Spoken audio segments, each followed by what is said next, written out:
Assalamualaikum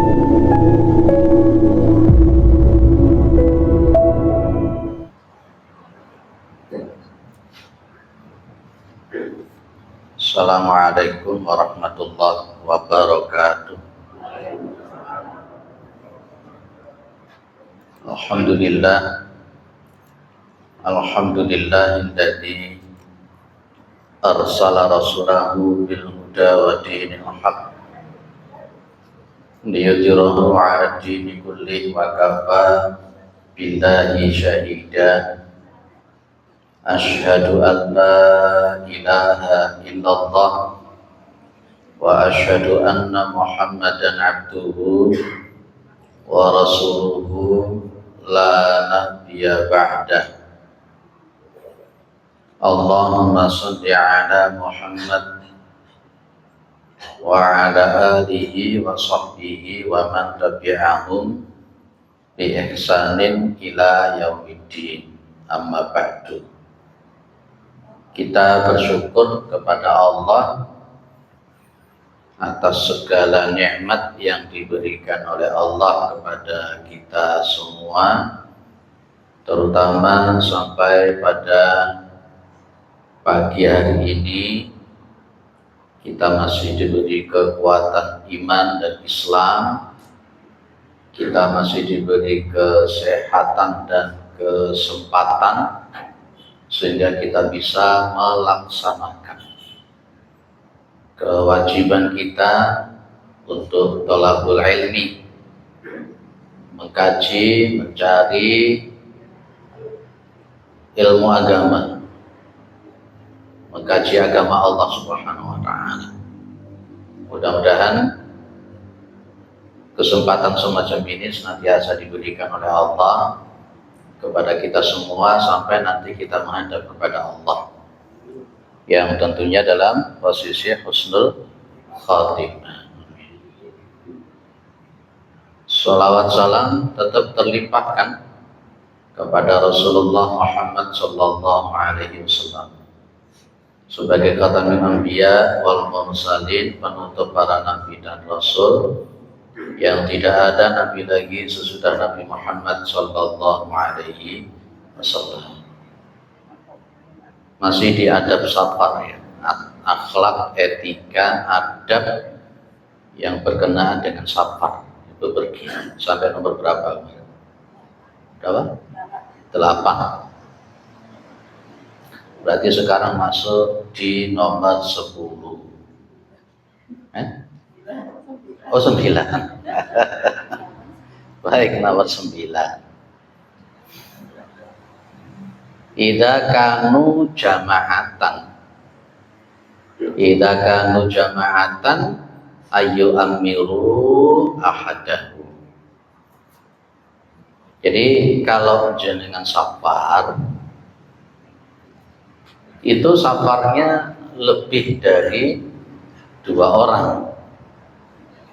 Artinya safarnya itu berjamaah. Maka sunnahnya mengambil salah satu untuk jadi pimpinan atau jadi amirnya. Amirus safar, pimpinan daripada safar. Itu perintahnya Nabi dan itu adalah sunnah. Di dalam riwayat Abu Dawud yang dihasankan oleh Syekh Albani dari Abi Sa'id Al-Khudri, anna Rasulullah SAW qala, sesungguhnya Rasulullah Muhammad SAW bersabda, idza kharaja thalathatun fi safarin, ya, apabila keluar 3 orang fi safarin, di dalam safar, maka apa kata Nabi? Fal yu'amiru ahadahum, maka hendaklah mereka yang 3 orang ini memilih pimpinan, ya, memilih pimpinan 1 orang dari 3 orang itu sunnah. Ini kan kalau untuk di haji ada istilah Amirul Hajj. Kalau bepergian begini namanya amirus safar. Yang pemimpinnya ini yang ditunjuk, umpamanya katakanlah jenengan pergi 10 orang. 10 orang ini musyawarah, kira-kira dari 10 orang itu yang dijadikan amir siapa? Amir ini nanti yang akan diikuti sesuai dengan kesepakatan. Amir ini nanti yang jadi apa? Petunjuknya jadi apa dan sebagainya. Umpamanya kita mau pergi kemana, ke taman rekreasi hanya untuk apa ya, healing dari salah satunya ini ditunjuk jebret sama jadi pimpinan. Nah nanti pimpinannya nanti yang ngurusi tiketnya, yang ngurusi jalurnya, yang ngurusi apa. Nah seperti itu sunnahnya begitu. Apatah lagi kalau memang safar itu safar untuk jihad fi sabilillah. Jenengan sudah melakukan sunnah ini? Belum. Pokoknya lu mau kadangkala 10 orang yang bepergian 10-10-nya itu sok-sokan jadi pimpinan KB. Ya Pak, jangan. Sunnahnya itu ambil salah satu untuk dijadikan amirnya. Poin nomor 10 ini, Allah yashabba ma'ahu jarasun au musiqiyun, supaya ketika seseorang itu bepergian tidak menemani, tidak menyertai orang yang bepergian tadi itu apa? Jarasun. Jarasun itu kelintingan, apa kelintingan? Lonceng.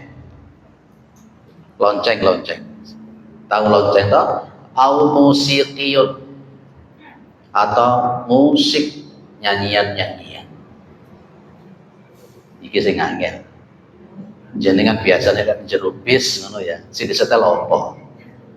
Sing disetel dangdutan, kopoan, macam-macam, Masya Allah. Adabnya safar itu tidak boleh. Di etika safar itu tidak boleh. Pak itu sebagai hiburan, Pak hiburan yang kayak apa? Andai kata pada masa itu terjadi, tentu Kanjeng Nabi yang setiap saat safar untuk jihad dan macam-macam, tentu Nabi akan memerintahkan perginya sambil nyanyi-nyanyi. Ternyata kan tidak. Justru nanti kita bisa melihat di nomor 11 itu, nanti kita akan bahas. Yang bagus, yang baik, pas ketika kita safar, iringi dengan zikir, iringi dengan tilawah, yang kita dengarkan hal-hal yang sahih, yang kita dengarkan adalah hal-hal yang membuat kita selamat. Kira-kira pas ketika numpak bis, kemarin ngono disetelno video wanita joget-joget, kupuan mulai kecelakaan, kira-kira suul khotimah atau suul khotimah? Itu Pak. Kita kadangkala sudah dikasihkan subhat oleh setan. Loh kan cuma hiburan, cegak bosen. Ya. Jadi mohon maaf, di poin 10 ini etika adab kalau safar jangan disertai oleh lonceng atau musik. Apalagi musik yang isinya maksiat. Mohon maaf, Ibnu Mas'ud. Kenal Ibnu Mas'ud tuh Pak? Jenengan kenal tuh Ibnu Mas'ud? Tahu namanya siapa Ibnu Mas'ud? Sahabat Nabi. Sahabat Nabi Muhammad SAW yang namanya Ibnu Mas'ud mengatakan bahwa nyanyian, musik itu menyebabkan kemunafikan. Itu sahabat Nabi. Makanya para ulama mazhab yang 4 pun juga sudah jelas berkenaan dengan masalah itu. Ada beberapa hal perlu digarisbawahi kenapa kok Ibnu Mas'ud itu menyebut bahwa nyanyian itu bisa menyebabkan kemunafikan. Satu, di antaranya orang munafik itu kata Allah, ya, innal munafiqina idza qamu ila sholati qamu kusala yura'una an-nasa wa la yadhkurunallaha illa qalila, kan itu. Orang-orang munafik itu kata Allah, kalau mereka diajak untuk sholat, mereka berdiri sholat, mereka males. Mereka jadi rajin untuk sholat karena yuraunan nas, karena ingin dilihat sama orang. Dan ini yang kemudian wala yakurunallaha illa qalila. Orang-orang munafik itu cenderung dia itu dikirnya kepada Allah, elingnya kepada Allah sedikit sekali. Sementara nyanyian musik-musik itu adalah rata-rata melalaikan Gusti Allah. Jenengan pas ketika di bis, ketika safar, kemudian yang didengarkan musik-musik seperti itu, dangdutan umpamanya, elingnya sama Allah gimana? Eling sama Allah apa eling sing nyanyi di ngarep iku? Sing di TV iku. Lah pas ketika eling delok video wanita yang di TV atau di video yang di bis itu kemudian delok nyanyian seperti itu, padahal kan isinya pun juga begitu. Marono mati kecelek suul khotimah. Daripada ngono mbok mending ambil gawe merem-merem, ambil zikir, ambil apa, minta keselamatan kepada Allah Subhanahu wa taala. Kalau naik seret baca takbir, kalau turun baca subhanallah, kan begitu sunahnya. Lah kita enggak, begitu naik tambah buanter nyanyi ini. Mudun tambah buanter daripada malam jaga-jaga tapi karaoke ya. Wah Pak, jenengan kok kenceng masalah musik ya? Nun sewu, jujur, jenengan tak tanya, fungsinya nyanyian musik itu apa tuh? Banyak mudorotnya atau banyak manfaatnya? Banyak mudorotnya. Banyak eling nang Gusti Allah apa lupanya? Lupanya. Jenengan paham semacam itu, tapi kenapa kok sih dilakoni? Apa mana di karnaval model ngono ya Allah. Ibu-ibu joget-joget. Ibu-ibu joget-joget nggih kostum diteloki wong lanang samono kae. Marono salat zuhur ilang ya. Karnaval kira-kira salat zuhur apa ndak? Sing nonton bisa nyendel salat apa ndak? Lah ya itu. Padahal kemerdekaan itu adalah arah atas berkat rahmat Allah. Kan kemerdekaan kita itu kan dapatnya rahmat dari Allah, diberi sama Allah. Lah kok mengisi kemerdekaan malah sholatnya sehingga dilakoni, maksiatnya ditonjolkan, joget-joget kan, masya Allah, naudzubillah. Ya saya gampang, lek bojoku ngono tak kon milih karnaval apa milih aku, gitu aja kalau saya. Lo bener, silakan joget-joget ya pun ditulai wong asamono kae, tapi aja milih aku, nah gitu kan kalau saya. Ya. Podon jadi kan yang ngono Pak. Apa bapak-bapaknya malah malah joget bisa? Nauzubillah. Inilah syubhat Pak. Ketoke ngono isinya api. Tapi lihat, kalau tadi yang namanya musik kata Ibnu Mas'ud itu adalah melalaikan Allah. Yang kedua, isinya nyanyian-nyanyian itu rata-rata kan dusta. Isi nyanyian-nyanyian itu rata-rata kenyataan enggak dengan dinyanyikan? Coba tanya rumput yang bergoyang. Iki piye? Pak itu majasi perbola, tapi coba lihat amati. Rata-rata isi daripada lagu-lagu itu tidak kenyataan. Memuji-muji dirimu begitu sempurna apaan? Jadi oleh Ibnu Mas'ud bukan hanya sekedar melalaikan, tapi isinya juga. Isinya juga itu kira-kira kenyataan ataukah sebuah kemunafikan. Sementara munafik itu idza hadatsa kadzaba. Kalau dia berbicara dia pasti bohong. Isinya syair-syair lagu, coba lihat. Jangan amati. Wong saya dulu itu juga selengker mania dulu. Tapi isinya ya kayak ngono kuwi. Ternyata saya amati loh, sehidup semati akan aku ingat engkau sampai mati, embel aja. Ya. Itu di samping banyak macam-macamnya. Wes, kembali ke sini ke laptop. Kalau bepergian jangan diiringi dengan musik-musik, jangan diiringi dengan lonceng-lonceng. Kalau pada zaman jahiliyah dulu, ya diantaranya lonceng. Ya, orang-orang jahiliyah dulu pakai lonceng-lonceng. Dan Rasulullah sampai mengatakan al-jarasu mazamiru syaitan. Lonceng-lonceng musik-musik itu adalah seruling-serulingnya syaitan. Coba begini, jenengan coba ya Pak. Jenengan yang terbiasa mendengarkan Al-Quran, terbiasa mendengarkan Al-Quran, terus kemudian jenengan nyoba untuk mendengarkan musik. Kira-kira kupingi sama kaya apa Pak? Betul ini, coba. Atau jenengan yang terbiasa mendengarkan musik, ya, maru coba 10 menit ya, rungono 15 menit rungono murotal Al-Quran. Piye kupingnya jenengan? Saya mengatakan, ini pengalaman saya pribadi juga, bahwa antara Al-Quran dengan musik tidak akan bisa jadi satu. Kecenderungan kalau orang itu suka mendengarkan musik, dia tidak akan pernah tahan untuk mendengar ayat-ayat Al-Quran. Orang-orang yang suka mendengarkan ayat-ayat Al-Quran, dia tidak akan pernah tahan untuk mendengarkan musik-musik, walaupun isinya kelihatannya apik. Tapi itulah syubhat dari syaitan. Tapi yang jelas Rasul menyebut al-jarasu mazamirus syaitan, lonceng-lonceng gitu. Dan jaras itu pada masa itu juga termasuk alat musik. Itu adalah seruling syaitan.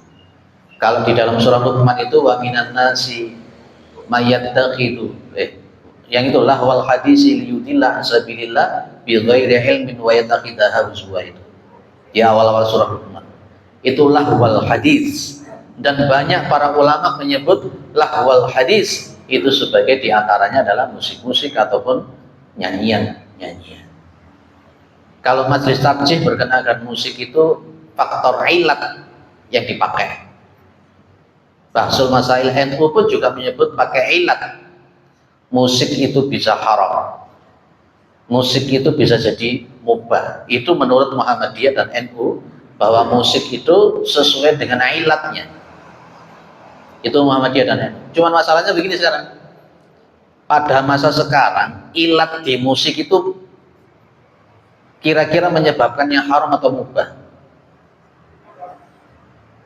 Coba jenengan amati. Kita tetap memegang tarjih ya. Tarjih, saya ulang lagi. Tarjih ataupun bahsul masail sama.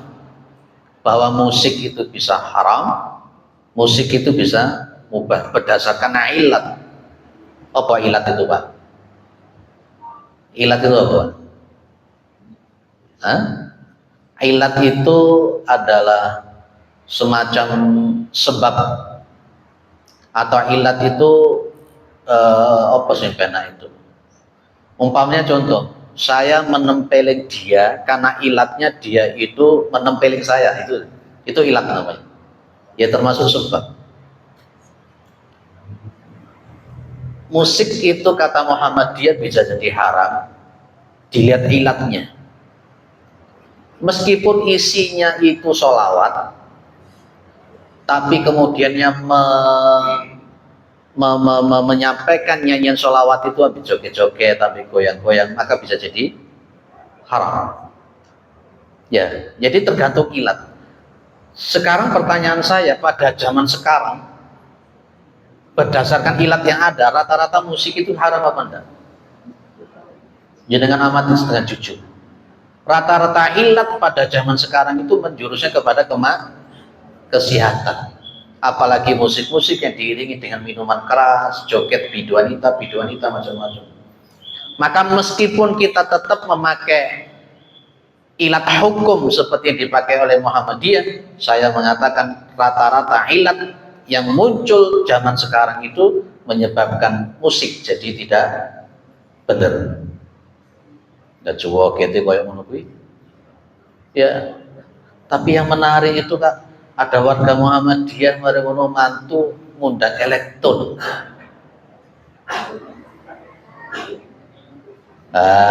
Bisa tak kritik jenengan. Lah ngono jarene ngaku-ngaku warga, ya sembuh lah wis. Gak ngeloni wong.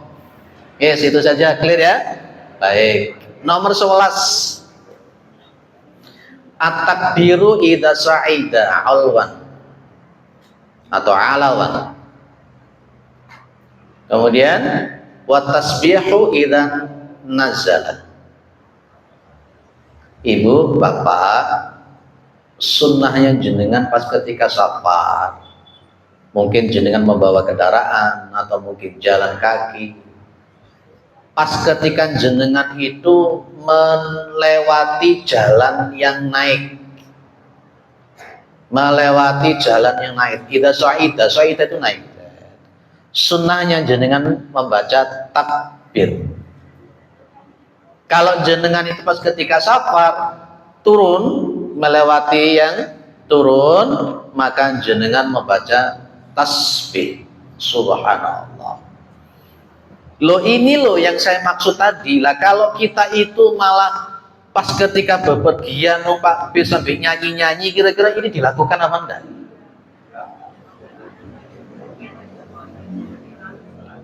Dengan senang, waduh joget-joget, dicampur lanang wedok, maro bijoget tapi aduh masya Allah. Bismillah. Dikandani malah ngandani, dituturi malah nuturi, dikandani ngeyel, sembuh. Ini kanan Nabi Sallallahu Alaihi Wasallam, ya, wajhu yusuhu idza alawa at-tanaya,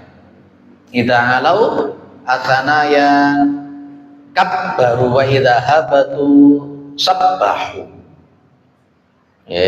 Nabi dan bala tentara Nabi kalau menaiki tempat yang naik, jalan yang naik, mereka Nabi sama para sahabat itu takbir. Jenengan sudah melakukan ini? Belum. Pena nyanyi-nyanyi. Dan kalau menturun mengucapkan subhanallah, seperti jenengan naik flyover ini, naik kereta dibaca apa? Takbir. Jenengan nuruni flyover berarti subhanallah. Baru tahu sekarang toh? Masa baru tahu sekarang? Oh enggak kan, sudah dari dulu kan? Cuman belum diamalkan itu aja. Lah, Pak, kalau membaca takbir, membaca tasbih, apakah dengan suara yang keras? Enggak. Tidak. Ini ada dalilnya dari riwayat Al-Bukhari. Ini kan dari Abu Musa Al-Asy'ari kan, dia mengatakan, Abu Musa Al-Asy'ari, kunna ma'a Rasulillah sallallahu alaihi wasallam fa kunna idza asyrafna alawatin halalna wa kabbarna. Abu Musa Al-Asy'ari mengatakan kami bersama Rasulullah SAW, maka kami apabila kami ini menaiki daripada bukit atau apa ya, bukit ya, menaiki lembah, wadin itu sebenarnya lembah, maka halalna wa kabbarna. Loh Pak, dalil Bukhari ini kan berarti sahabat tidak hanya mengucapkan takbir tapi juga mengucapkan la ilaha illallah. Kalau berdasarkan riwayat Bukhari ini, membaca la ilaha illallah ketika naik itu boleh. Tapi secara umum yang dilakukan berdasarkan riwayat Abu Dawud itu adalah takbir. Kita pilih yang takbir tapi boleh mengucapkan la ilaha illallah. Lah kalau mengucapkan takbir ataupun la ilaha illallah, suaranya jangan dikeraskan. Ini kan Abu Musa Al-Asy'ari mengatakan irtafa'at aswatuna, dan kami mengeraskan, mengangkat suara-suara kami ketika takbir ataupun tahlil tadi itu. Faqala Nabi sallallahu alaihi wasallam, maka Nabi Muhammad sallallahu alaihi wasallam bersabda, ya ayuhan nas irba'u ala anfusikum. Wahai manusia, pelankan suara kalian ala anfusikum, atas diri kalian sendiri. Baik, kita berhenti dulu sini. Ini hukum asalnya zikir. Ya, hukum asalnya zikir itu syir. Kata Allah, wadhkur rabbaka fi nafsika tadarruan wa khifatan wa duna jahri minal qawli bil ghudwi wal asal. Dan berzikirlah kalian kepada Allah itu, ya kan? Wadhkur rabbaka fi nafsika, di dalam diri kalian sendiri. Tadarruan wa khifatan. Tadarru, rendah hati di hadapan Allah dengan suara yang lembut. Kenapa begitu? Pas ketika para sahabat mengeraskan suara zikir, Nabi bilang, la tad'una asamma wala ghaiban. Innahu ma'akum innahu sami'un qaribun. Kalian itu bukan berdoa kepada zat yang tuli. Pelankan suara kalian, kata Nabi. Kalian tidak berdoa, tidak berzikir kepada zat yang tuli. Wala ghaiban, dan kalian itu tidak berdoa berzikir kepada zat yang gaib. Allah selalu hadir, innahu ma'akum, sesungguhnya Allah bersama kalian. Innahu sami'un, sesungguhnya Allah itu maha dekat. Qaribun, sami'un maha mendengar, qaribun maha dekat. Ini perintahnya Nabi. Makanya kita majelis tarjih, ya, kalau habis sholat itu 5 waktu lebih memilih ini. Apa itu? Sir. Selama tidak ada dalil khusus dari Nabi atau dilakukan oleh para sahabat atau dilakukan oleh tabi'in dan para tabi'in, maka zikir itu kembali kepada hukum asal, yaitu sir. Tidak boleh orang yang zikir pakai hukum orang yang zikir sir begini diarani Wahabi, tidak boleh. Ya, tidak boleh. Loh Pak, katanya ada riwayat Bukhari, katanya pada masa itu pernah ada suara keras untuk zikir ketika habis sholat. Jawabannya adalah itu li ta'lim. Apa li ta'lim? Untuk mengajari. Ternyata kan kalau kita gandeng dengan riwayat-riwayat yang ada, setelah itu tidak pernah terjadi di masa para sahabat. Mereka habis sholat kemudian zikir bareng-bareng setiap habis sholat 5 waktu, tidak pernah. Berarti riwayat Bukhari yang tadi sempat ada suara dikeraskan zikir itu adalah untuk li ta'lim, untuk mengajari. Kalau sudah li ta'limnya sudah oke, sudah selesai, dan zaman sekarang pun juga belajar lebih cepat, lebih enak, maka kembali ke hukum asalnya. Zikir itu sir. Jenengan yang jadi warga, tidak perlu ngotot-ngotot. Kenapa sih di masjid-masjid kita kok gak sekali-kali dibuat terus suara nih? Gak boleh. Berarti tidak paham kenapa majelis tarjih lebih memilih yang hukumnya sir. Berarti hukum asalnya apa Pak? Sir. Jenengan zikir juga sir. Itu. Kenapa? Kanjeng Nabi itu bilang Allah itu bukan zat yang tuli. Wis, gak usah sing aneh-aneh. Ya, Gusti Allah itu maha mendengar, maha dekat.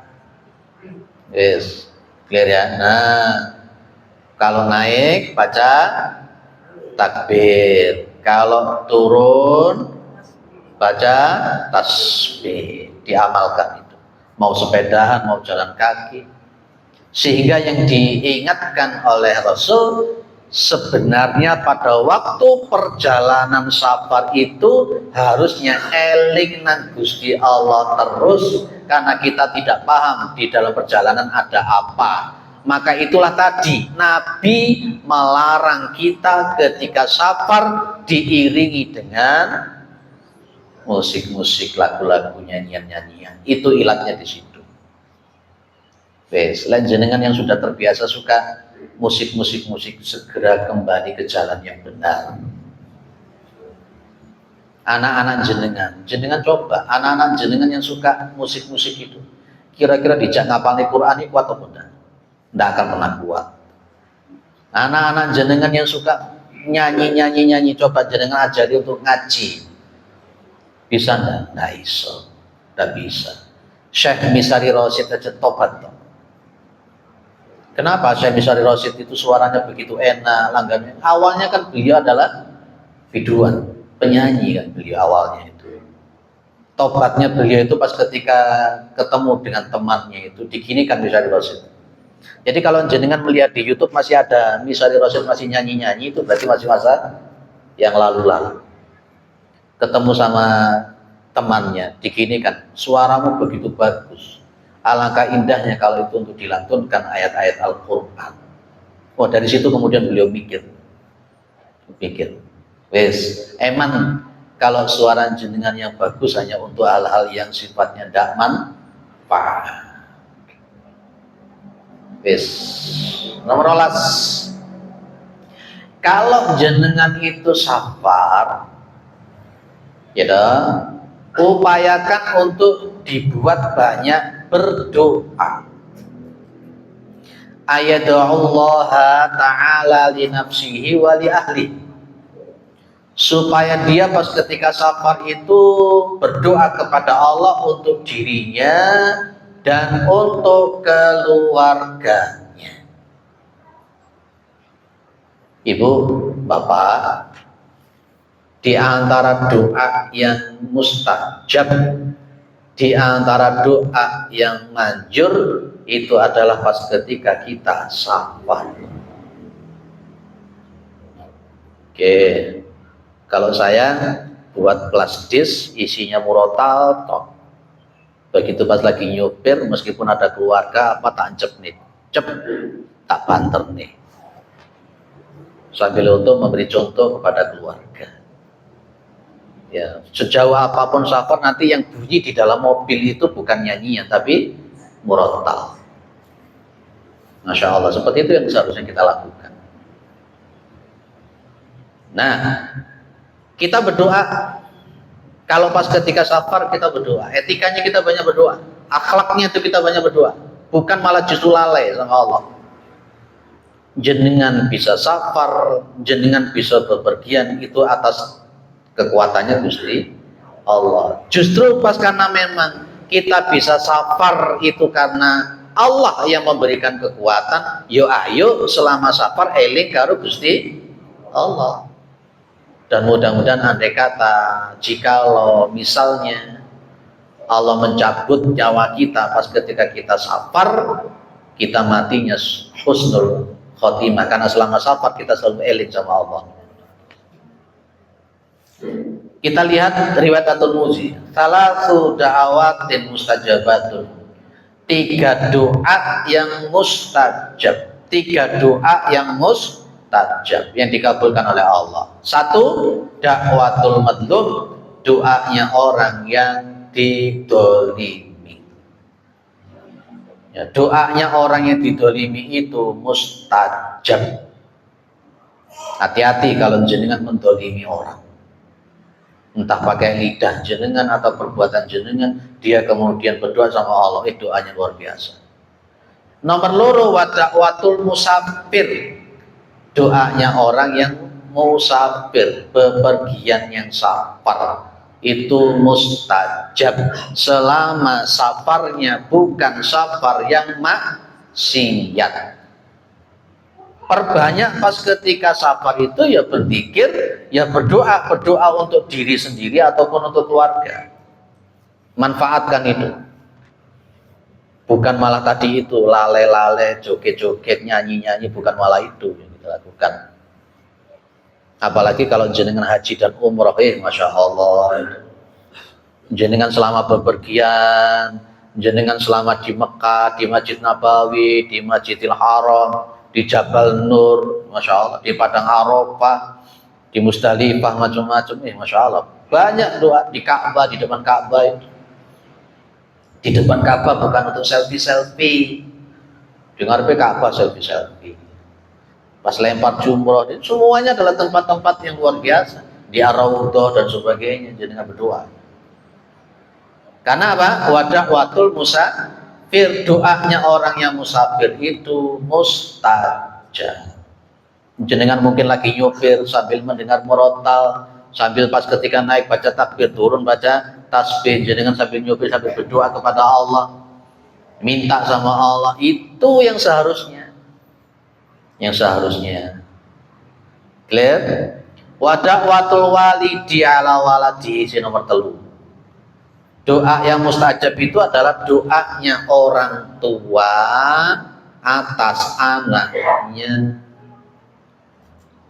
Kalau jenengan jadi orang tua dan jenengan sudah jadi orang tua yang punya kategori mau melakukan perintah Allah, jenengan adalah orang yang soleh, maka doa jenengan itu untuk anak jenengan itu dikabulkan, mustajab. Masih ingat ceritanya Jurej? Apa Jurej itu? Jurej itu orang soleh. Sholat, suatu saat ibunya Jurej itu datang. Kan dipanggil si Jurej itu, ya Jurej. Jurej pas ketika dipanggil lagi sedang sholat. Pas ketika dipanggil itu, Jurej akhirnya ngomong, Umi wa sholati, ibu saya dan sholatku. Akhirnya dia memilih sholat. Dia tidak menjawab panggilan ibunya. Ibunya panggil lagi yang kedua, Jurej. Si Jurej tetap sholat, tidak menjawab panggilan ibunya. Yang ketiga dipanggil lagi Jurej itu. Panggilan ketiga tetap Jurej tidak mengindahkan panggilan ibunya. Akhirnya ibunya berdoa. Di antara doanya, Jurej itu nanti mendapatkan musibah. Musibah diantaranya dihadapkan kepada wanita-wanita tunasusila. Ternyata betul yang terjadi. Itu ada seorang perempuan betik berzina dengan seorang pengembala. Begitu melahirkan bayi, dia ngomong itu anaknya si Jurej. Itu doanya ibunya itu. Dan kemudian akhirnya ya ulil amri pada masa itu dan rakyat pada masa itu datang ke Sauma'ah tempat ibadahnya si Jurej. Tempat ibadahnya si Jurej itu dihancurkan, diratakan. Si Jurej sudah diikat, diseret-seret dan dilihat oleh para wanita-wanita tunasusila yang hadir di situ. Si Jurej pas ketika melihat wanita tunasusila itu cuma senyum saja, senyum. Begitu selesai, sang bayi itu didatangkan, kan ternyata inilah salah satu karomahnya si Jurej. Bayi yang bisa bicara itu pada masa Jurej. Akhirnya kan ditanya itu sang bayi itu kan ya, benar ya ceritanya begitu? Sang bayi ditanya, man abuka, bapakmu sopo. Ternyata bayinya ngomong bahwa bapaknya itu adalah si pengembala. Ya, nah, tapi di situ yang bisa kita ambil doanya orang tua tadi itu loh. Makanya jenengan itu lek nyebut anak itu sing hati-hati. Lek ngelokne anak sing hati, ngelokne anak bodoh ya bodoh temenan anak jenengan. Gak selamat kon, yo gak selamat temenan gitu. Ya, sering tau kita itu ngelokne anak begitulah anak itu. Duaplek kan jadi kon nakal, yo nakal temenan gitu. Betul, jenengan ibu-ibu kalau ngelokne anak piye? Lain isu anak piye? Ya ngono ku mah ngomong nakal, ngomong dablek, ngomong tinggalkan itu. Bapak-bapak juga. Apalagi itu doanya orang tua, ibu terutama. Di samping itu secara psikologis, anak yang diarani jadi kon nakal, dablek itu masuk ke alam bawah sadar. Secara psikis dia akan ngomong, oh iya jadi ibuku nyane aku iki dablek, aku iki mokok. Doa ini terkabulkan, jadi mokok temenan, nakal temenan. Nggak boleh.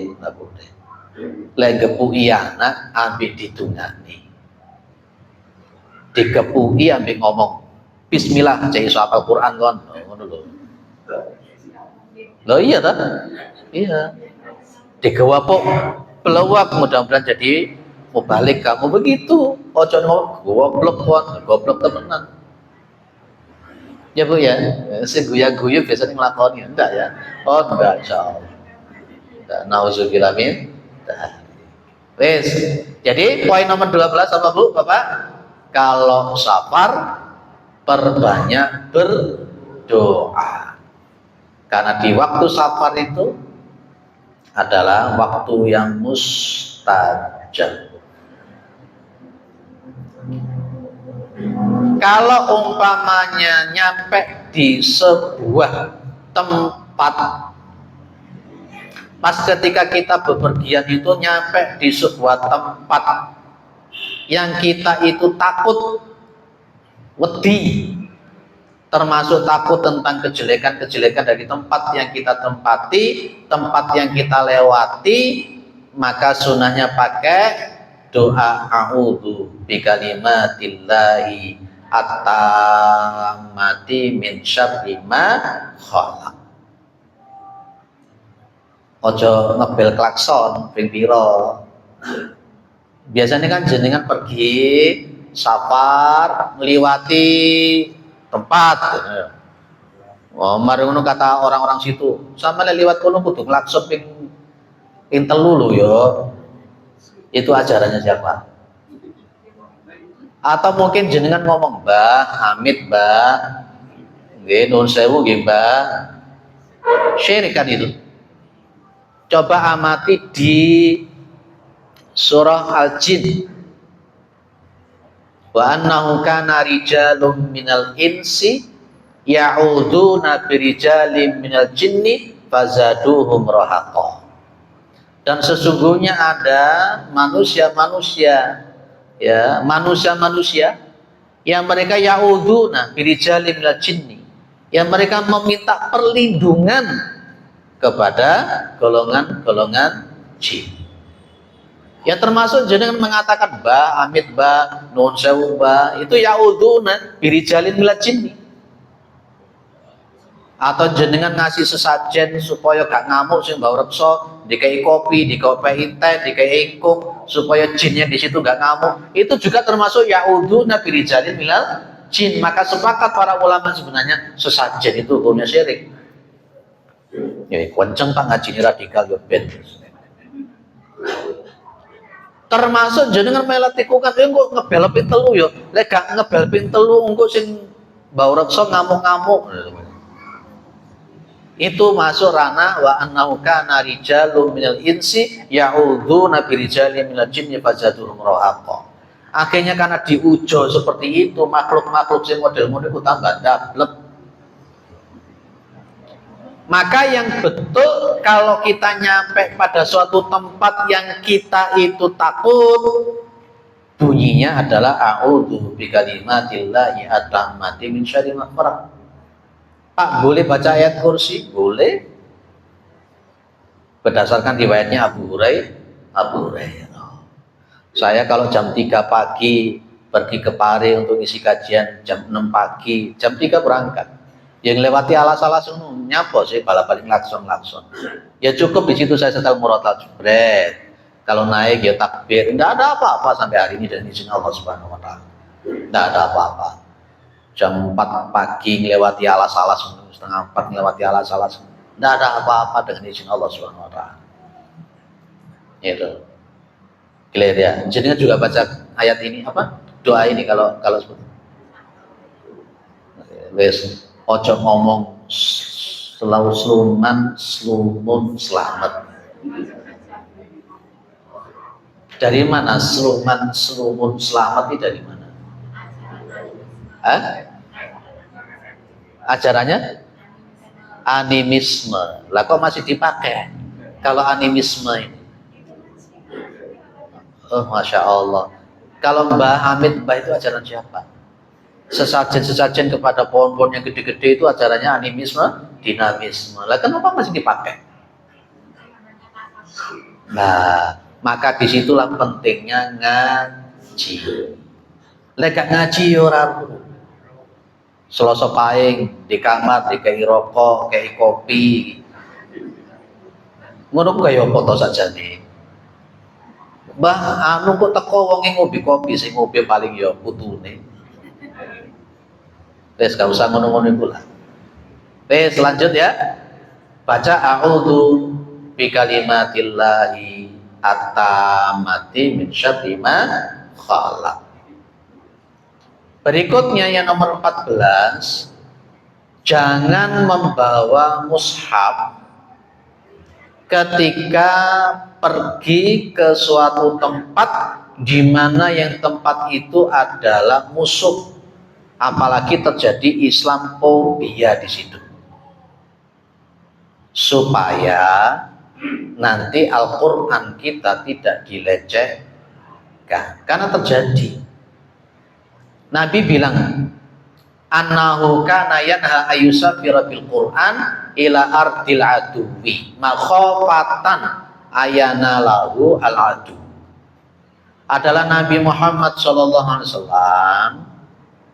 melarang kalau dia itu bepergian dengan membawa Al-Quran. Kemana? Ila ardil aduwi, pergi ke tempatnya musuh.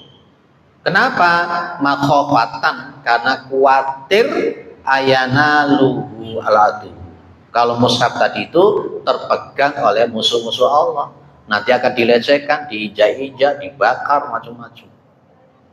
Maka dari itulah memang pada masa Nabi itu rata-rata para sahabat hafal Al-Quran, sehingga mau pergi kemanapun tidak usah bawa Al-Quran, harus hafalnya gini. Tapi yang belum hafal kan, karena ini adalah untuk yang memang yang belum hafal. Itulah pentingnya hafal Al-Quran. Di samping itu otak kita semakin cerdas juga untuk menjaga Al-Quran. Gregetlah jenengan mendorong anak-anaknya untuk menghafal Al-Quran. Jenengan sendiri juga punya greget harus menghafalkan Quran. Pak, aku wis tuwek mau sosok ngapal. Iso insyaallah. Di Jakarta itu ada orang usia 63 baru menghafal Quran, bisa itu. Walaupun dengan waktu yang lama, tidak apa-apa, yang penting prosesnya. Juz amma dulu sih, mulai dari Qul huwallahu ahad, An-Nas, Al-Falaq itu dulu naik pelan-pelan, nanti paling terakhir An-Naba, itu pelan-pelan. Pak, saya ya Pak, sudah 30, juz 30 selesai, masuk ke juz 29 kok lali menit juz 30. Tidak apa-apa, nanti di murojaah lagi. Syukur-syukur pas ketika murojaah jenengan meninggal. Berarti meninggalnya lagi baca Al-Quran. Daripada jenengan pas lagi delok TikTok mati. Betul ya? Yes. Jangan membawa mushaf ke tempat musuh, khawatir nanti terkena, dipegang oleh musuh dan kemudian dilecehkan. Nomor 15, saya singkat-singkat, nanti kita diskusi ya. Allah tusafira al-mar'atu ila ma'amahromin.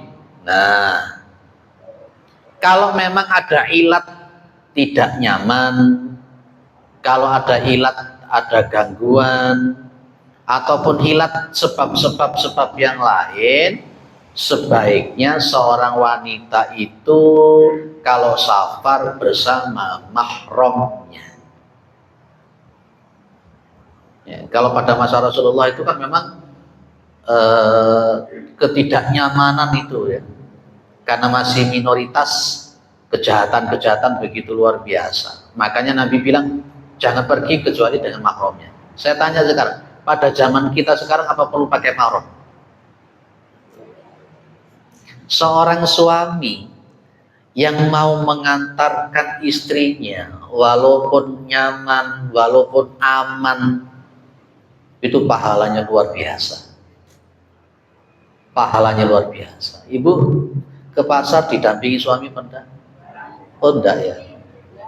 Enggak. Ada yang damping. Jenengan dampingi istri. Jenengan mampu punya waktu untuk bisa dampingi ke sana, mendampingi ke sini. Ya, termasuk ke pasar itu pahalanya luar biasa. Pahalanya luar biasa. Kanjeng Nabi sendiri kan juga ke pasar juga, Bu ya. Pasar, insyaallah. Kadang-kala kita itu cuek sama istri kita. Ayolah, termasuk kita pas nyebrang gitu. Nyebrang itu pegang tangan istrinya, digandeng. Ojo diculno nyebrang-nyebrang kan segede loh. Jarang saya melihat warga kita itu suami istri pas ketika nyebrang atau lewat itu sambil gandengan tangan, digandeng. Tapi justru malah saya sering banyak melihat malah jadi dari kelompok yang lain, malah yang menggandeng istrinya digandeng seperti itu. Yang istrinya cadaran digandeng. Masya Allah. Warga kita semua aku dewi gede digandeng barang. Ibu digandeng apa enggak? Enggak digandeng. Oh digandeng ya, Masya Allah. Pak, gandeng apa enggak, Pak? Pak wis tuwek kok gandeng bareng. Lo enggak apa-apa. Enggak apa-apa. Dan itu semakin menekatkan hubungan itu sunnah. Sunnah. Wong Kanjeng Nabi jangankan untuk jalan, mau mandi saja Nabi bareng kok sama istrinya. Zaman sekarang jenengan kata terus bareng. Anaknya gede-gede. Nah, itu Nabi, romantisnya luar biasa Nabi Muhammad SAW. Jalan saja digandeng, mandi bareng. Ya. Lah, Bapak, Ibu, Nabi itu menyuruh seorang wanita untuk safar itu sama mahramnya. Kalau tidak ada suaminya, setidak-tidaknya saudara laki-laki. Jadi samping untuk perlindungan. Kalau sama suaminya tadi bukan hanya sekedar perlindungan saja. Kalau pergi sama suaminya di situ, namanya suami istri. Ya, wes ngonoe. Terakhir, nah ini. Kalau orang itu safar, wajib hukumnya paham, belajar tentang fikih safar. Wajib belajar tentang adab-adab safar. Termasuk belajar di dalam safar itu ada keringanan-keringanan yang berkenaan dengan masalah peribadatan. Contoh, dia wajib belajar untuk tahu gimana hukumnya jamak, hukumnya qashar, hukumnya jamak qashar. Lah mau bepergian tidak ngerti apa itu jamak, apa itu qashar, apa itu jamak qashar, tidak boleh. Mau bepergian belajar dulu apa sih jamak, apa sih qashar, apa sih jamak qashar. Gue dong-dongnya nggak ngerti apa itu jamak qashar. Ada Ustadz, apakah ada jamak kubro? Jamak kubro itu apa? Ya duhur, asar, maghrib bisa jadi siji. Wah iki lain model ini. Ustadz, karnaval itu apa boleh dijamak? Loh, siapa yang ngasih fatwa kalau karnavalan boleh jamak sholat itu? Aneh-aneh orang-orang. Karnaval itu maksiat atau enggak sih? Gak wani jawab. Orang wani jawab. Maksiat atau enggak? Maksiat kok dilakoni.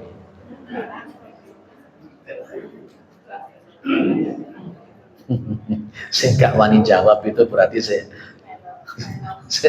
melok.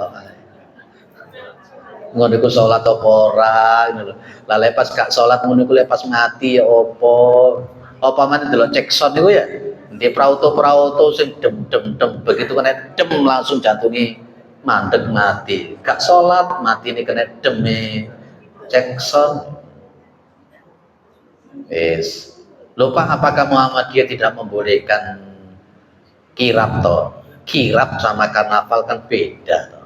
Kalau hanya sekedar kirap saja seperti kirapnya milad, tapi mungkin pagi hari jam 7 mulai jam 8 jam 8 mulai jam duhur selesai, kan nggak menghilangkan sholat lagi ndak jam 10 wis budal marisa durung karuan mari, kadang-kadang sampai subuh mana ya Bu ya.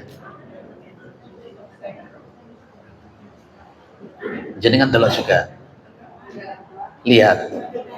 Udah, ya wis. Wah iki Pak Ustadz yang gembosi karnaval, ya ben wis tak gembosi jadi. Qasrul salat harus mengerti tentang masalah jamak salat, qasr salat. Kira-kira itu sakjane jarake piro sih oleh jamak? Nah, ngono lho. Kira-kira yang diperbolehkan untuk qasr itu berapa sih? Terus kira-kira nanti yang boleh dijamak itu antara salat apa sama salat apa sih? Lah seperti itu harus tahu. Ada orang itu yang terlalu bermudah-mudah berkenaan dengan jamak, akhirnya dari Arjosari pergi nang Gunung Lawang ngai jamak. Ada orang yang terlalu sulit untuk melakukan jamak, sehingga meskipun pergi ke Surabaya nggak mau jamak. Kalau kita di Masjid Tarji itu tawasud itu tengah-tengah. Ya ojo terlalu bermudah-mudah di dalam masalah jamak qasar, tapi ya ojo angel-angel karena itu adalah rukhsah dari Gusti Allah. Kalau saya sepedaan ke mana Kasumbon ngaji di sana, ya saya jamak. Karena di situ ada ilat masyaqqah walaupun tidak sampai 90 kilo. Ada ilat masyaqqahnya di situ. Sepedaan saya ke sana. Ya, kalau ke Pare, Kediri berangkat jam 3 pagi, Karena sholat subuhnya di jalan, nggak ada di jamak. Nggak oleh sholat subuh kok di jamak bituhuri, orang boleh. Nggak boleh. Apalagi saat turunnya kemudian di jamak kalau isya nggak oleh. Ya mau nggak mau karena berangkat jam 3 pagi, adzan subuhnya jam 4, ya sholatnya bukan di jalan Bu, di masjid, ya pasti perjalanan itu juga. Oke. Kalau majelis tarjih menyebut, menggarisbawahi tidak ada dalil khusus untuk jaraknya jamak. Karena Nabi pernah menjamak sholat itu kurang lebih 18 kilo. Itu beliau sudah jamak. Tapi di Muhammadiyah ada istilah ilat masyaqqah. Apa ilat masyaqqah? Masyaqqah itu tingkat kesulitan. Contoh, jenengan pergi ke Bulu Lawang, mau macet total. Nggawa motor, maju ya ora iso, mundur gak iso, macet sehingga perjalanan dari Ajosari ke Bulu Lawang seharusnya mungkin setengah jam cukup, lakukan nang Bulu Lawang kok 3 jam. Ini berarti ilatnya ilat masyaqqah itu tadi. Ya berarti di situ boleh. Wong waktunya kalau tidak bisa habis. Atau Pak sholat di kendaraan, ya monggo. Nabi pernah sholat di atas kendaraan, di atas unta. Macam-macam hal semacam ini yang perlu dipelajari ketika safar. Terus apa lagi? Mashul khufain, al-mashu alal khufain. Mengusap atas 2 sepatu. Belajar kira-kira untuk sholat gak bisa sepatu ya oleh ora. Nah itu perlu belajar. Sholat di perjalanan pakai sepatu, cuman wudunya pas ketika wudu tidak dilepas wudunya, cukup diusap pakai air di atasnya sepatu, apa boleh? Lah itu wajib untuk dipelajari kalau safar biar ngerti. Apalagi atayamum indah faqdil ma. Belajar ya apa caranya tayamum yang bener. Engkau dong-dongi gak ngerti cara tayamum. Karena tidak memungkinkan turun. Kayak kemarin ada jamaah, Ustadz saya lewat tol Ustadz. Dari Jakarta ke Malang. Saya nyari rest area kok susah ya. Perjalanan Banten. Terus piye Ustadz? Kalau saya berhenti, tidak ada rest area untuk sholat subuh. Tapi kalau saya lanjutkan nanti sholat subuh saya hilang karena waktunya di jalan. Gimana Ustadz? Jamak gak boleh ya? Gak boleh. Mau dijamak pakai apa? Nah, kalau begitu saya milih yang mana? Saya sholat di atas kendaraan atau saya itu terus lanjut perjalanan sehingga nanti saya sholatnya qadha. Sholatnya qadha, apa begitu Ustaz? Mana yang dipilih? Saya bilang Nabi pernah sholat di atas kendaraan. Ada istilah sholat khauf pada masa itu. Pas ketika perang betul nggak bisa sholat secara normal, akhirnya sholatnya sambil jalan, sholatnya sambil berlari karena memang darurat, nggak mungkin. Saya tanya dulu tadi alasannya kenapa, gimana? Berhenti tidak mungkin Ustaz, rest area juga nggak mungkin karena sebelah sana harus muter lagi dan macam-macam. Sementara kita diburu sama waktu. Sholatnya di tengah gimana? Saya bilang ya sudah sholat di atas kendaraan, tidak apa-apa. Sambil nyupir, sambil sholat kan tidak apa-apa. Nabi Muhammad sambil untanya jalan, beliau sambil sholat. Kalau memang gitu harus seperti itu.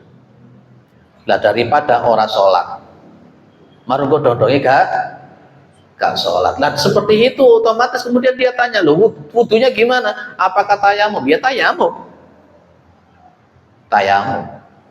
Tayamum di mana Ustaz? Loh, tayamum kan namanya debu itu di dashboardnya kendaraan itu kan juga sudah bisa. Nah terus tayamumnya bagaimana Ustaz? Tayamum itu cukup 1 kali tepuk, kemudian ditiup, diusapkan ke muka dan telapak tangan, selesai.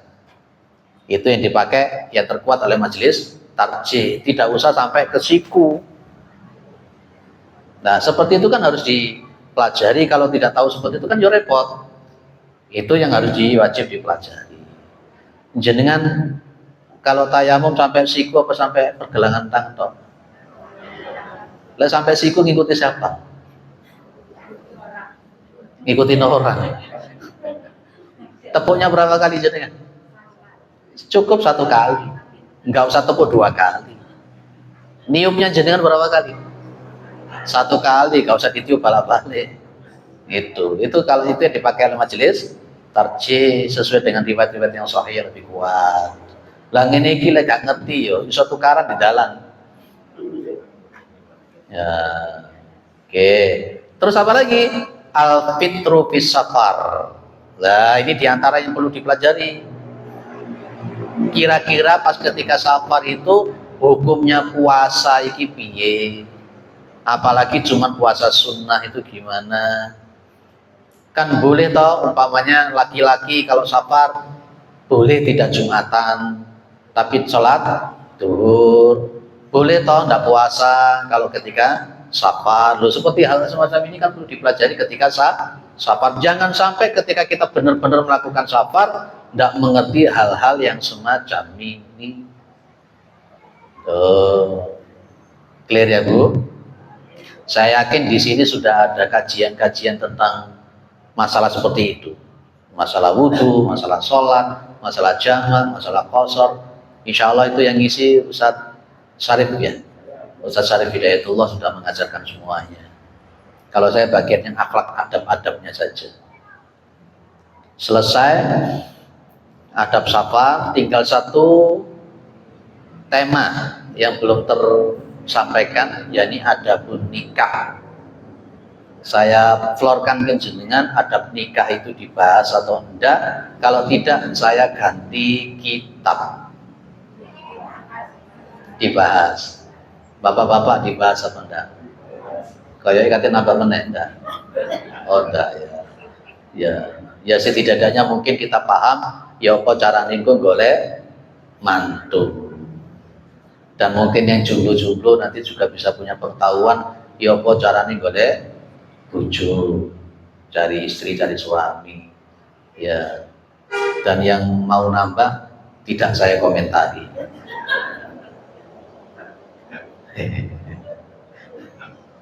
Sing guyu-guyu kate nambah rupane. Ada yang lain Bu, Pak yang ditambahkan, monggo silakan. Monggo, terus ditambah.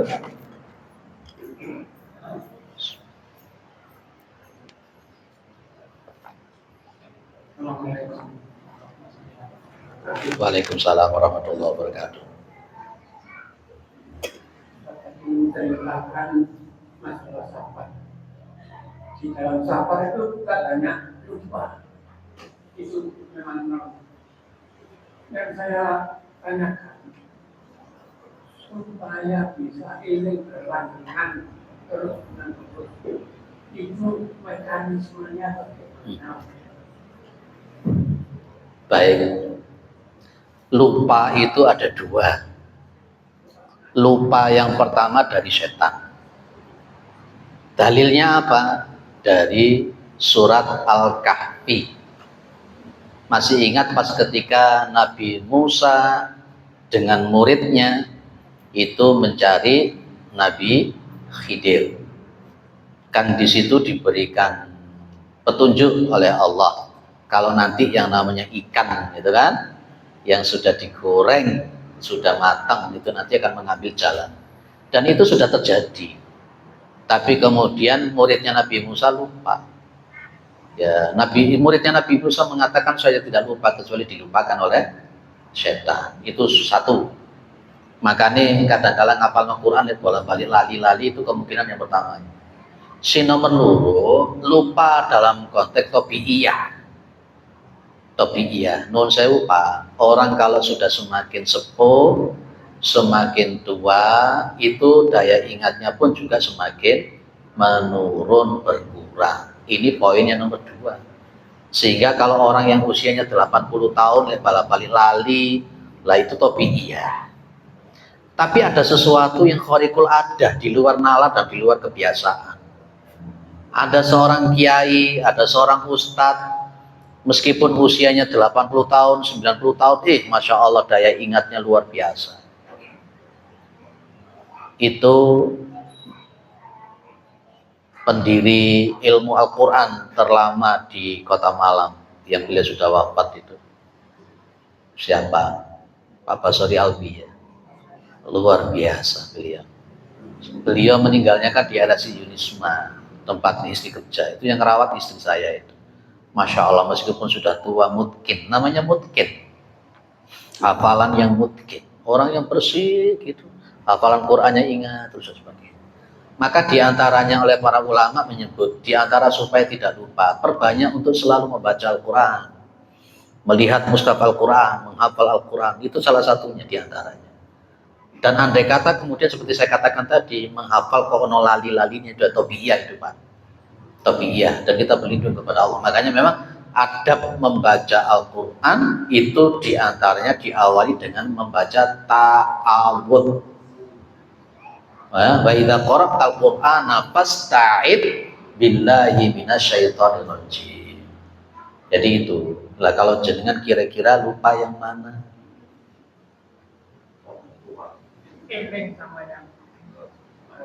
Betul. Jadi itulah, maka kalau supaya kepingin selalu eling sama yang maha kuasa, maka selalulah duduk bersama orang-orang yang soleh. Dan karena memang eling itu tempatnya qalbun. Dan untuk mengobati hati itu ada 5 cara. Di antaranya apa? Qiraatul Quran ma'tadabbur. Membaca Al-Quran dengan ingat-ingat sak maknane. Nomor loro, khilaul batni. Khilaul batni itu artinya mengosongkan perut, berpuasa. Yang ketiga lah ini, mujalisatus sholihin. Duduk dengan orang-orang yang soleh, orang-orang yang baik-baik seperti ini. Itu supaya jenengan eling. Tapi lah nunggu karo mabuk-mabuk tok terus eling yang mabuk. Nomor 4 itu sholatul lail atau qiyamul lail.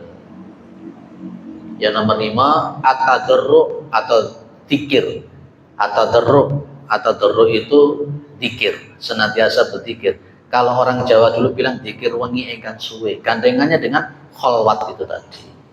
5 hal ini yang bisa mengobati hati kita. Mana yang bisa kita lakukan supaya kita tetap eling sama Allah? Ya paling banter mungkin untuk sementara kita, apa yang kita lakukan dulu yang bisa. Pak, saya baca Quran tiap hari, upayakan. Itu harus ada musyaritohnya, harus ada muraqobahnya, harus ada mujahadahnya, muhasabah, mu'atabah, mu'aqobah itu dilakukan pelan namun pasti sesudah. Supaya tetap eling karo Gusti Allah. Yes. Ya bersyukurlah kita semua masih oleh Allah dikasih kesempatan duduk seperti ini, sehingga setidak-tidaknya masih tetap eling karo Gusti Allah. Nggih, monggo lanjut, ada yang lain. Assalamualaikum warahmatullahi wabarakatuh. Waalaikumsalam. Ustaz, kita hidup di Indonesia. Jadi bagaimana untuk dari perilaku seseorang mengenai kesenian? Di antaranya seperti yang saya katakan di dalam Islam itu ada namanya ajro. Boleh tidak seperti itu? Terima kasih sudah. Assalamualaikum warahmatullahi wabarakatuh. Di himpunan putusan tarjih, itu juga dibahas tentang masalah kesenian. Ya, dan memang seperti yang saya katakan tadi sejak awal, majelis tarjih menyebut bahwa kesenian apapun itu tetap diiringi dengan ilat, sehingga tidak semua kesenian itu bisa boleh. Tidak semua kesenian itu bisa boleh, tapi ada kesenian-kesenian tertentu yang harus disortir untuk tidak kita lakukan. Sekarang begini, ketika kita baca sholawat, ya sementara sholawat itu sesuatu yang sakral, dan di dalam sholawat itu kemudian pakai hal-hal musik-musik, umpamanya musik bandengan, musik jarangkepangan, musik remik, musik koplo. Sholawatnya dia adalah sakral, tapi yang mengiringinya, maka yang semacam ini Muhammadiyah tidak mau. Kenapa? Yang tidak maunya kenapa? Itu tadi remiknya, koplonya, jarangkepangnya, kira-kira toh dengan mohon maaf secara akal Akal, nggak usah pakai dalil-dalilan dulu. Lek ono solawatan dimusiki gawe remik iki piye? Solawat itu harus dihormati, diagungkan dan sebagainya. Kok pakai musik remik? Remik itu kan untuk DJ, orang mabuk-mabuk, orang yang joget-joget. Kita tidak sepakat itu di Muhammadiyah, makanya mohon maaf, di Muhammadiyah tidak ada semacam itu ya Pak ya. Hadroh. Kira-kira hadroh itu gimana cara penyampaiannya, kemudian bagaimana liriknya, bagaimana iramanya, ini menjadi ilat untuk tidak diterima atau diterima. Dan di Muhammadiyah pun juga hadroh tidak ada. Betul ya? Tidak ada. Tapi kalau untuk sholawatnya, Muhammadiyah menyebut pakai dalil innallaha wa malaikatahu yusalluna 'alan nabi ya ayyuhalladzina amanu sallu 'alaihi wa sallimu taslima. Sehingga Muhammadiyah tidak anti kesenian, cuman kesenian yang kayak apa itu yang dipegang oleh Muhammadiyah. Melukis itu juga kesenian, ya dan sebagainya dan sebagainya. Jadi ada hal-hal yang tertentu, mana yang boleh, mana yang tidak. Kalau umpamanya pas ketika hadroan, tapi kemudian sholawatnya itu pakai sholawat-sholawat yang isinya menyekutukan Allah.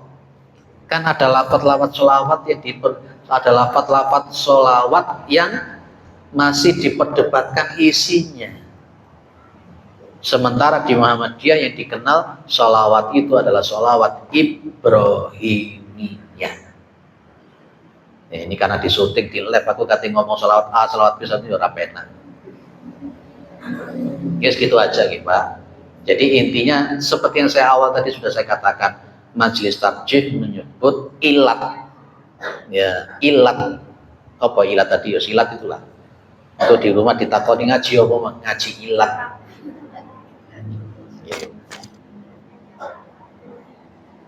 Cukup? Mudah-mudahan bermanfaat. Berarti tinggal satu slide lagi ya. Sepakat bulan depan kita bahas adab nikah, itu slide yang terakhir. Kemudian setelah itu kita bahas kitab yang lain, masih di koridor akhlak. Koridor akhlak. Kira-kira kitab akhlak apa yang menurut jenengan punya rekor? Oh baik. Adabul mufrad di mana-mana sudah dibahas. Mungkin kayak Ayyuhal Walad itu pernah. Ayyuhal Walad itu kitabnya pesantren, pesan-pesan dari Imam Al-Ghazali berdasarkan berkenaan dengan masalah akhlak adab yang juga dikomparasikan dengan Al-Quran dan Sunnah. Kitab ini jarang dikaji di warga kita, tapi bagus isinya. Bagus. Tapi nanti saya WA dengan takmir atau dengan panitia, kira-kira kitab apa nanti di 2 bulan yang berikutnya, kitab apa saya siapkan, kitab-kitab khusus masalah akhlak, karena ngajinya dalam masalah akhlak. Dan ini kan masalah akhlak juga, akhlak safar, akhlaknya nikah, akhlaknya ini macam-macam juga. Yes, saya kembalikan ke MC. Ibu-ibu belum pesan. Ibu-ibu. Oh ada ibu-ibu, oh masya Allah, si ono ibu-ibu. Gih.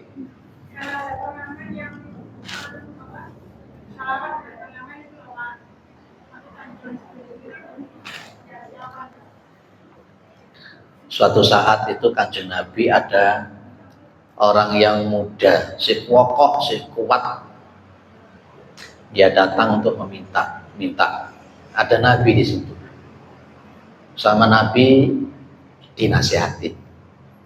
Orangnya masih kuat, masih gagah minta. Sama Nabi dinasihati.